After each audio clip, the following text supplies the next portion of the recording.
Hello my dear friends. இன்னைக்கு நம்ம பாகக்காய் சுக்கா எப்படி செய்கிறதுன்னு பார்க்கலாம். அதுக்கு இந்த மாதிரி பீசஸாக கட் பண்ணிவிட்டு பாகக்காயை நம்ம வந்து சால்ட்டு மஞ்சள் பொடி போட்டு நம்ம ஒரு 30 மினிட்ஸ் வந்து ஊற வைக்கணும். இது ஏன் அப்படி ஊற வைக்கிறோம்னா, அதில் இருக்க வாட்டரெல்லாம் எக்ஸஸ் வாட்டரெல்லாம் நமக்கு வந்து ரிலீஸ் ஆகி வந்துடும். அதனால நமக்கு வந்து அந்த பிட்டர் டேஸ்ட் வந்து கொஞ்சம் குறைஞ்சிரும். ஏன்னா பெரியவங்க நம்ம சாப்பிட்றோம், குழந்தைங்க வந்து சாப்பிட மாட்டாங்க இல்லைங்களா?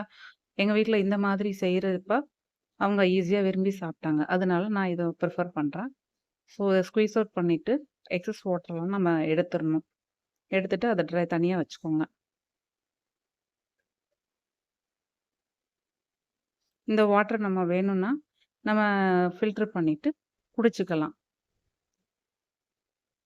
இத வேஸ்ட் பண்ண வேண்டாம். இப்போ வந்து வாணலில நம்ம எண்ணெய் ஊத்தி சோம்பு போடுறோம். முந்திரி பருப்பு எல்லாம் போட்டு லைட்டா வதக்கிட்டு, நம்ம ட்ரைன் பண்ணி வச்சிருந்த இந்த பாகக்காயும் அதில போட்டு நல்லா வதக்குறோம்.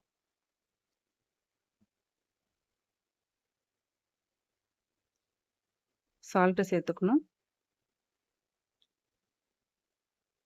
உங்களுக்கு எவ்வளோ தேவையோ போட்டுக்கோங்க. நான் எடுத்துருக்கிறது இன்னைக்கு வந்து 1/4 கிலோ பாகக்காய்.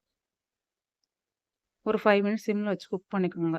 அப்பதான் வந்து ஈவனா நமக்கு அந்த பாகக்காய்லாம் வந்து குக் ஆகும். அதுக்காக நம்ம வந்து ஒரு மூடி போட்டு நம்ம குக் பண்ணிக்கிறோம். ஒரு 5 மினிட்ஸ்க்கு அப்புறம் chilli powder, turmeric powder, coriander powder இதெல்லாம் போட்டு வதக்கிக்கோங்க. இந்த மசாலாஸ் போட்டுக்கோங்க.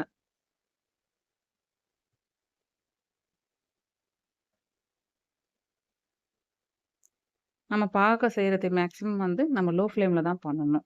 இப்போ வந்து நம்ம பொரிகள்ல பொடி பண்ணி வச்சிருக்க மாவு, அதில 1 ஸ்பூன் போட்டுக்கணும். இது வந்து நல்லா ட்ரையா இருக்கும். நம்ம ஆயில் வந்து ரொம்ப கம்மியா தான் யூஸ் பண்ணியிருக்கோம். 2 டூ 3 ஸ்பூன் தான் மேக்ஸிமம் சொல்லியிருக்கேன். ஸோ ரொம்ப நல்லாயிருக்கும். ட்ரை பண்ணி பாருங்க.